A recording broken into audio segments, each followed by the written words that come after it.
Before we start this video, I would like to say sorry to you guys for the lack of Twitch stream this week as I'm busy at work. Even YouTube video creation gets delayed because after I arrive home, I just ended snoring away to my dreams. Rest assured that I'll get back to streaming on Twitch this weekend and I can't wait to chat with you guys. If you want to join the stream, then you might as well follow me on Twitch. The link is displayed on your screen, or you can check out the pinned comment below. Also, finally, the winner won the Garuda Prime Access replied, and I already sent his details to Digital Extremes and will receive his prize on April 13th. I will update you guys with this to show that the Prime Access giveaway is real. And yes, I did pick the winner for the recent 300 Platinum prize, and the winner is displayed on your screen. The winning entry was a follow on Twitch, and the channel name is DP7733. If you are the winner, then check the email you have used to enter the said giveaway as I have already sent the instruction on how to claim your prize there.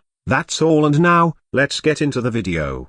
So last time, I was showing you that a Hydran is still a viable option in terms of leveling. I only forgot to say that it's also universal, not just because all players can use it, but because you can level up all your things in these missions except for the corn bots of course. But there's this guy that commented on this. He said that he would rather level up in Steel Path Ilara with the on-call crew. It was really interesting and I thank him for sharing this idea.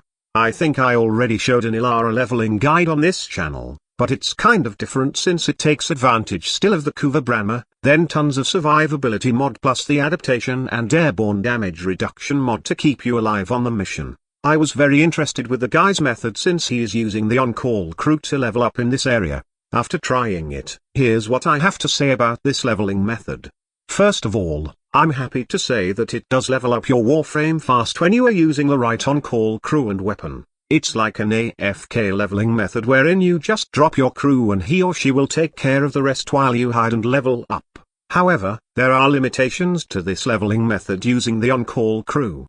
The most notable one is that you can't level up your guns, melee, cornbot, heavy weapons using this method. In my test, only the Warframe did receive affinity while the on-call crew is in the field. While the damages of the on-call crew is super good as it literally one-shot all the Steel Path Corpus enemies in Ilara Jupiter, while on the survivability part, well, on-call crews are kind of squishy even against Steel Path enemies, but that can be taken care of with some tweaks.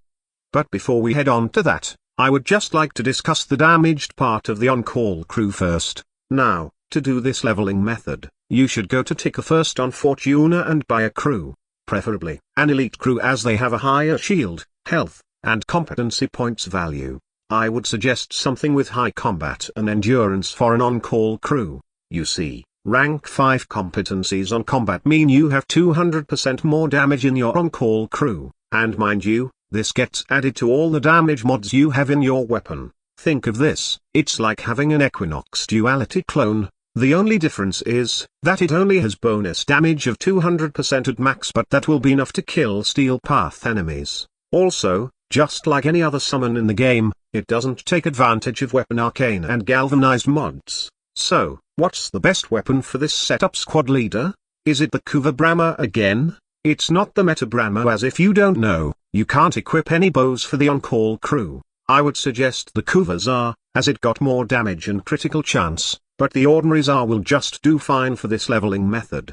In terms of modding, you would need the usual critical chance, damage, and multi-shot setup, along with elemental that forms the magnetic element. Also, you would want the hunter munitions mod for this setup, and lastly, a lot of fire rate means you can kill enemies faster, which can also be good survivability for the on-call crew. There are actually 3 things that work with the on-call crew for survivability. One is invisibility from some Warframe abilities, the protective dash from the Vazaran focus that gives health regen and short invulnerability, and subsuming resonator for full aggro control. However, since I aim for a cheap way to level up here, I decided not to go with this method since we don't know yet if protective dash will still be in the game after the focus rework, and simply not everyone can afford to do another Helminth bankruptcy again after subsuming either resonator or even Ivara's cloak for this leveling method. A high fire rate Tsar can do wonders with the on-call crew for this leveling method. All you need to do is hide in a room in front of the starting point of Ilara Jupiter or Sometimes, it could be on either the left or right side of the spawning point. After getting in a room, just spawn your on-call crew and let him do the killing. On your Warframe side, all you need is all the survivability mod, and also, you should equip a good primary or secondary gun too. Why? Because the on-call crew has another limitation, and when I say limitation, I am being specific on the time limit it can be active. You see, the on-call crew is only active for 3 minutes, and now I know why some players would like to increase this duration to like 5 minutes. After it's gone, it will be on cooldown for 10 minutes before you can use it. In most cases, you can FK level with your on-call crew from rank 0 to 24 in 3 minutes, but after that, you will need to use your gun to level up. Well, that is my case, and I have done this a couple of times with an affinity booster. If a double affinity weekend would come, plus you have an affinity booster, then probably it would be a lot easier. In the meantime, I highly suggest that you incorporate this method to the same Alara Jupiter leveling method I have suggested to you, wherein you take advantage of any new weapons like the Brahma to level up your Warframe once the on-call crew expires. I have tried the setup myself, and it took me about 4 minutes and 50 seconds to max rank a Warframe from 0 to 30. After that, I just extract and did not bother killing the Acolyte. Just make this an additional way to hasten the leveling process of the Alara Steel Path mission. So that's all about it. More videos to come soon, and I hope you use all the information you got from this video to have fun in Warframe. Thank you so much for watching. Squad Leader signing off.